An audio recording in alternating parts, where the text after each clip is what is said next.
Hello, friends. It's Carol again here with your nighttime story. We are on chapter 6 of The Secret Garden, and this chapter is called There Was Someone Crying. There was. So, let's get ready to find out what's going on with Mary Lennox in the Misselwaithe Manor. She seems awfully curious about the noise that she heard the other night. So, everyone, get your blankets and your pillows, and let's get started. The next day, the rain poured down in torrents again, and when Mary looked out of her window, the moor was almost hidden by gray mist and cloud. There could be no going out today. "What do you do in your cottage when it rains like this?" she asked Martha. "Try to keep from each other's feet mostly," Martha answered. There does seem to be a lot of us then. Mother's a good-tempered woman, but she gets fair moithered. The biggest ones go out in the cowshed and play there. Dickon, he doesn't mind the wet. He goes out just the same as if the sun was shining. He says he sees things on rainy days as doesn't show when it's fair weather. He once found a little fox cub half drowned in its hole, and he brought it home in the bosom of his shirt to keep it warm. Its mother had been killed nearby, and the hole was swum out, and the rest of the litter was dead. He got it home now. He found a half-drowned young crow another time, and he brought it home, too, and tamed it. It's named Soot because it's so black, and it hops and flies about with him everywhere. The time had come when Mary had forgotten to resent Martha's familiar talk. She had even begun to find it interesting and to be sorry when she stopped or went away. The stories she had been told by her ayah when she lived in India had been quite unlike those Martha had to tell about the moorland cottage, which held 14 people who lived in 4 little rooms and had never had quite enough to eat. The children seemed to tumble about and amuse themselves like a litter of rough, good-natured collie puppies. Mary was most attracted by the mother and Dickon. When Martha had told stories of what mother said or did, they always sounded comfortable. "If I had a raven or a fox club, I could play with it," said Mary, "but I have nothing." Martha looked perplexed. "Can thy knit?" she asked. "No," answered Mary. "Can thy sew?" "No." "Can thy read?" "Yes." "Then why doesn't thy read something, or learn a bit of spelling? That's old enough to be learning thy book a good bit now." "I haven't any books," said Mary. "Those I had were left in India." "That's a pity," said Martha. "If Mrs. Medlock let thee go into the library, there's 1,000 of books there." Mary did not ask where the library was, because she was suddenly inspired by a new idea. She made up her mind to go and find it herself. She was not troubled about Mrs. Medlock. Mrs. Medlock seemed always to be in her comfortable housekeeper's sitting room downstairs. In this queer place, one scarcely ever saw anyone at all. In fact, there was no one to see but the servants, and when the master was away, they lived a luxurious life below stairs, where there was a huge kitchen hung about with shining brass and pewter, and a large servants' hall where there were 4 or 5 abundant meals eaten every day, and where a great deal of lively romping went on when Mrs. Medlock was out of the way. Mary's meals were served regularly, and Martha waited on her, but no one troubled themselves about her in the least. Mrs. Medlock came and looked at her every day or two, but no one inquired what she did or told her what to do. She supposed that perhaps this was the English way of treating children. In India, she had always been attended by her ayah, who followed her about and waited on her hand and foot. She had often been tired of her company. Now, she was followed by nobody and was learning to dress herself because Martha looked as though she thought she was silly and stupid when she wanted to have things handed to her and put on. "Hasn't they got good sense?" she said once when Mary stood waiting for her to put her gloves on for her. Our Susan Ann is twice as sharp as thee, and she's only 4-year-old. Sometimes thou looks a fair soft in the head." Mary had worn her contrary scowl for an hour after that, but it made her think several entirely new things.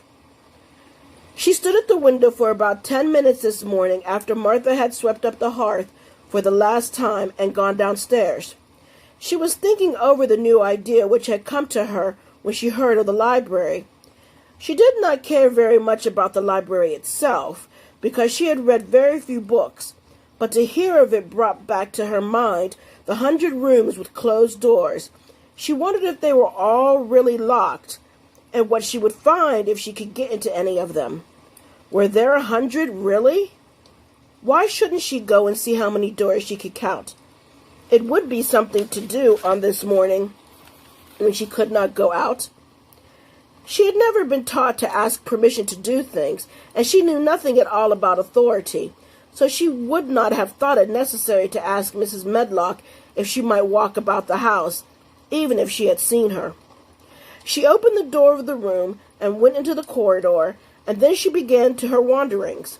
It was a long corridor, and it branched into other corridors, and it led her up a short flight of steps, which mounted to others again. There were doors, and there were pictures on the walls. Sometimes there were pictures of dark, curious landscapes, but oftenest they were portraits of men and women in queer, grand costumes made of satin and velvet. She found herself in one long gallery whose walls were covered with these portraits. She had never thought there could be so many in any house. She walked slowly down this place and stared at the faces, which also seemed to stare at her. She felt as if they were wondering what a little girl from India was doing in their house. Some were pictures of children, little girls in thick satin frocks, which reached to their feet and stood out about them, and boys with puffed sleeves and lace collars and long hair, or with big ruffs around their necks. She always stopped to look at the children and wonder what their names were, and where they had gone, and why they wore such odd clothes. There was a stiff, plain little girl rather like herself. She wore a green brocade dress and held a green parrot on her finger. Her eyes had a sharp, curious look. "Where do you live now?" said Mary aloud to her. "I wish you were here." Surely no other little girl ever spent such a queer morning.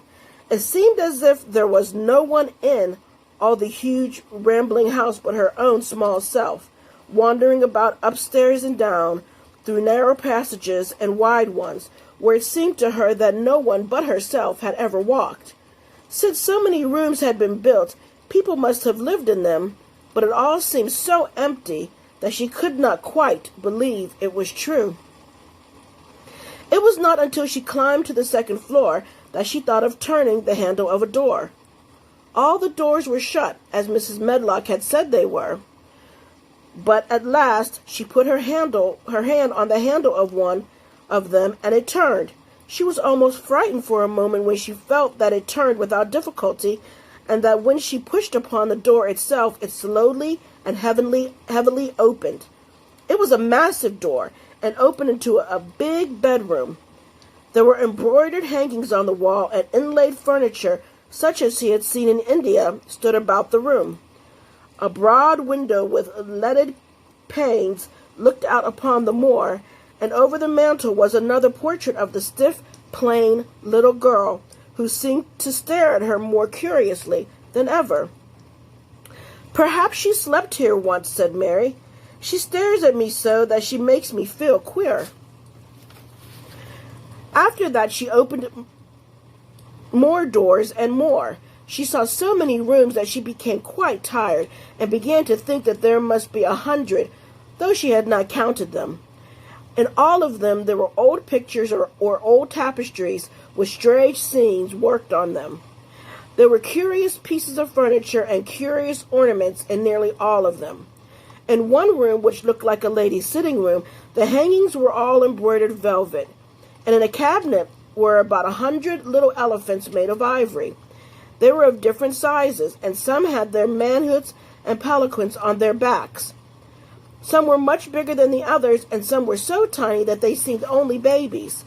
Mary had seen carved ivory in India, and she knew all about elephants. She opened the door of the cabinet and stood on a footstool and played with these for quite a long time. When she got tired, she set the elephants in order and shut the door of the cabinet.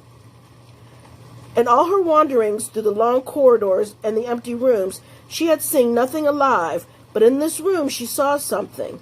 Just after she had closed the cabinet door, she heard a tiny rustling sound. It made her jump and look around at the sofa by the fireplace from which it had come. In the corner of the sofa there was a cushion, and in the velvet which covered it there was a hole, and out of the hole peeped a tiny head with a pair of frightened eyes in it. Mary crept softly across the room to look. The bright eyes belonged to a little gray mouse, and the mouse had eaten a hole into the cushion and made a comfortable nest there. 6 baby mice were cuddled up asleep near her. If there was no one else alive in the 100 rooms, there were 7 mice who did not look lonely at all. "If they wouldn't be so frightened, I would take them back with me," said Mary. She had wandered about long enough to feel too tired to wander any farther, and she turned back. 2 or 3 times she lost her way by turning down the wrong corridor, and was obliged to ramble up and down until she found the right one.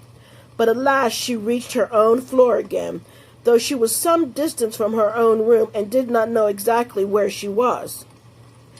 "I believe I have taken a wrong turning again," she said, standing still at what seemed the end of a short passage with tapestry on the wall. "I don't know which way to go. How still everything is." It was a while she was standing here, and just after she had said this, that the stillness was broken by a sound. It was another cry, but not quite like the one she had heard last night. It was only a short one, a fretful, childish whine, muffled by passing through the walls. "It's nearer than it was," said Mary, her heart beating rather faster, "and it's crying." She put her hand accidentally upon the tapestry near her, and then sprang back, feeling quite startled. The tapestry was covering a door, which fell open, and showed her that there was another part of the corridor behind it, and Mrs. Medlock was coming up it with her bunch of keys in her hand and a very cross look on her face. "What are you doing here?" she said, and she took Mary by the arm and pulled her away. "What did I tell you?" "I turned the wrong corner," explained Mary. "I didn't know which way to go, and I heard someone crying." She quite hated Mrs. Medlock at that moment, but she hated her more the next. "You didn't hear anything of the sort," said the housekeeper. "You come along back to your own nursery, or I'll box your ears." And she took her by the arm and half pushed, half pulled her up one passage and down another, until she pushed her in at the door of her own room. "Now," she said, "you stay where you're told to stay, or you'll find yourself locked up. The master had better get you a governess, same as he said he would. You're one that needs someone to look sharp after you. I've got enough to do." She went out of the room and slammed the door after her, and Mary went and sat on the hearthrug, pale with rage. She did not cry, but ground her teeth. "There was someone crying. There was, she said to herself. She had heard it twice now, and sometime she would find out. She had found out a great deal this morning. She felt as if she had been on a long journey, and at any rate, she had had something to do to amuse her all the time, and she had played with the ivory elephants and had seen the gray mouse and its babies in the nest in the velvet cushion. Wow, Mary's gonna get herself in trouble. Well, I wonder what chapter 7's going to bring us. So, I will be with you on Thursday for chapter 7. Have a great night, sleep well, and be blessed.